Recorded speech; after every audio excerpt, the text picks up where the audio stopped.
Welcome to Engage with Digital. I'm Allie. And I'm Marco, and we rock with PRISM Media.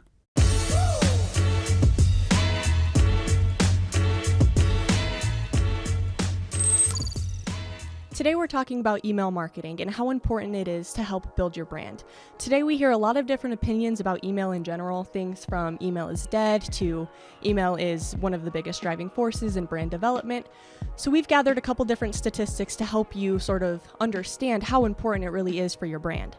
For example, there are currently 3.9 billion active users using their emails, and they spend an average of 5 hours every day checking that email.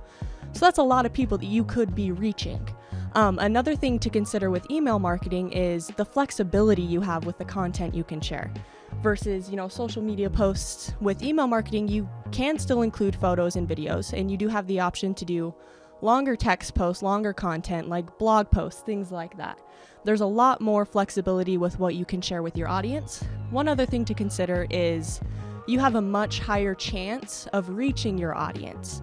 With algorithms on all the different social media platforms today, it's sort of difficult to get in front of all of your audience. But with email marketing, you can target it and make it seem specific to that person, and they're going to be more inclined to interact with you and read what you have to say. Yeah, when I think of email, it seems to be that one sort of standing driving force when we think about digital marketing. Obviously, social media has been on the scene for some time, but and even websites and so forth, but really being able to connect one-on-one with whoever it is that you're trying to reach. Email really is the absolute best way to go. And it's oftentimes, I think, a strategy that companies just don't really give a lot of thought to. So we'll talk more about what different ways that you can use email with your marketing. But at the back of your mind, again, I'd encourage you to consider what Allie shared. And that's really, email has stood the test of time. That being said, one quick note is it's also become a much more sophisticated strategy that you can include with your digital marketing. And we'll talk more about that. So what is email marketing? And really, how is it different? I think, one of the things Allie and I, as we were preparing for this video, we were just having a very candid conversation about email marketing and really the whys behind it, and even what exactly it is. And when we think about email marketing, I think what's most important to consider is that your email marketing strategy needs to be strategic and, at the end of the day, a very custom strategy based off of your target audience. So what do I mean by that? One of the things that we were talking about with email marketing just the other day, we were looking at different ways to communicate with an audience. And I asked Allie to consider, and I'll ask you, Allie, I'll put you on the spot here, the why behind email marketing, right? So Allie, how many times a day how many times a week, do you check your mail? Not your email, but your mail. I'd say, 3 times a week, a couple times a week. A couple times a week, 2-3 times a week. Yeah, I'm pretty much the same, right? So when you open that mailbox, you see a litany of different communications that come through there, right? You see advertisements, magazines, maybe some that you subscribe to, others that you probably didn't, promotional stuff, credit card offers, all that kind of stuff. I'm curious, at the end of the day, what percentage of your mail would you say you don't even open? Oh, I'd say like 80%. 80%, I'm not right? even bothering. Yeah. So traditionally, when you open your mailbox, I would say a good 80 to 90% of the content, there's not something that you've actually expressed any interest in or you find any real value in. So how is this similar to the email strategy? Well, I want to ask you, Allie, if you happen to open your mailbox and you did see a letter that was actually written, or say a card, envelope on the outside, and that card itself, it was handwritten to your name and address. You did see a return address and everything was handwritten. It was stamped, right? So it wasn't that pre-sorted US electronic whatever. Right. It was actually stamped. What are the chances that you would open that mail? I would 100%. 100%, right? Like that. I mean, curiosity alone is going to cause you to open that because at the end of the day, that particular form of communication, it looks as though it was sent to you, right? It wasn't mass produced or mass sent. At the end of the day, with your email marketing, that's what we're going to ask you to frame your mindset with, is how can you embrace email marketing, but do it in a way that looks very much as though you sent that email specifically to that particular person, to that audience. And at the end of the day, also, you're continuing to provide value. There's that V word again, right? Value to what it is that you're doing. So with email marketing, there's a number of different ways that you can embrace this. You might hear terms like campaigns or drip campaigns, lead generation, that kind of stuff. But with respect to your email marketing strategy, it also, like your social media, it is very much a strategy. It's a plan that you need to put in place to communicate with your audience. An example of a strong email campaign, for those of you that are like, okay, where do we start, right? Is it something where I'm just sitting down and sending an email to either my leads or prospects or to my existing clients or customers? One of the first ways that we recommend businesses start with email is what we call an onboarding campaign. Right? So an onboarding campaign or an email drip, that particular communication is very much that you've set up a number of communications, a number of emails that you have programmed, and we'll talk more about platforms in a moment, but you have programmed to deliver to your target audience based off of their behaviors, but most importantly also based off of timing and what type of value that you're looking to share. So an onboarding campaign may look like a 4-part series where your first email is you bring in a new client, right? You've brought them into your business, and the first email is very much just a welcome. Welcome to our business. Welcome to our practice.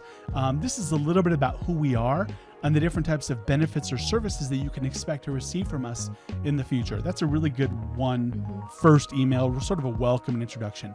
Maybe the second email, after about a week or so, the second email is, did you know? So did you know that we also offer X, Y, and Z? Did you know that we can also help your friends and family? Did you know that we may offer a referral opportunity or for referral credit? Did you know that we exist on social media? Did you know that we have other resources that we can share with you? So that second email in that campaign is more, again, of sort of a helpful informational communication. Again, value being the most important part. The third part of that email campaign may very well be just checking in to see how our service is for you. How have we been doing? And maybe this email communication goes anywhere from 7 to 14 to 21 days. Of course, you can vary this depending on your business and your strategy. But that third email is just checking in. Hey, wanted to check in with you. Wanted to check in and see if you're doing well, how you're liking the service that we're providing. If there's anything we can do to further help you, please let us know. And the fourth communication I like to tell businesses, and we like to share with businesses, is a thank you for your business, right? Maybe it's an anniversary celebration. You've been with us for 6 months, you've been with us for a year, and we just want to thank you for the opportunity to serve. That type of email campaign can have incredible value for you and your business and also your client or customer, because what it's doing is it's consistently engaging your audience with value-based content. And at the end of the day, that's what we like to call a referable moment, or a referable opportunity where your client could very well turn into an ambassador of your business. So when we talk about email marketing and sort of the what behind it, that's an example of how you can use email to really connect with your audience, engage them, and further increase your chances of growing your business. So now that you understand what email marketing is and what it can potentially do for your business, how do you start? First off, it's important to obviously find a platform to share these emails on. There's multiple out there, including, MailChimp, Keep, what was that other one? ConvertKit. ConvertKit is another popular one that businesses use. Yeah. There's a number of solutions out there that you can find just with a simple Google search. What we'll do is we'll link a couple of our favorites down below in the comments. And they all have different options as far as, what your budget looks like. It all depends on what you're looking for with your email marketing campaign. So after you found a platform that'll work for you, it's important to start planning and, really, really sit down and plan who you're reaching out to, what you want to say, what the purpose is, how frequently you'll be sending these out. If you fail to plan, you plan to fail. So it's super important to make sure that you're including valuable content, which is something, again, we'll be constantly talking about in this series, and make sure everything's lined out so you know what you're doing and you know what to expect. Now, it can seem a little overwhelming at first, right? There's a number of tutorials and resources that oftentimes accompany these various platforms. And that's when you might want to consider looking for some help. And here with PRISM Media, we specialize with email marketing. We specialize with connecting with businesses to make sure they have what they need. And we can help them plan and prepare and even execute on their email strategy. Because remember, at the end of the day, it is selecting the right platform that increases your chances of delivery to your recipients. It's also providing that value-based content. But then at the end of the day, like everything else that we've shared so far, it's about measuring your results. So looking at things like how many of your email list subscribers, how many of them have actually read your emails? Is there a significantly high bounce rate where those emails are coming back to you? Are people unsubscribing? There's a number of different ways that you can tweak communications to make sure that ultimately at the end of the day, you significantly increase your chances of those emails not only being received, but also that the call to action that you're articulating in your email is actually followed through on. So again, as Ali shared, there's a number of different resources. Again, we'll link a few in the description of our video and in the podcast notes as well, so you know where you can get started. But at the end of the day, here at PRISM Media, we're here to help you share your story. So we're here to help you if you need that help. So finally, when should you start?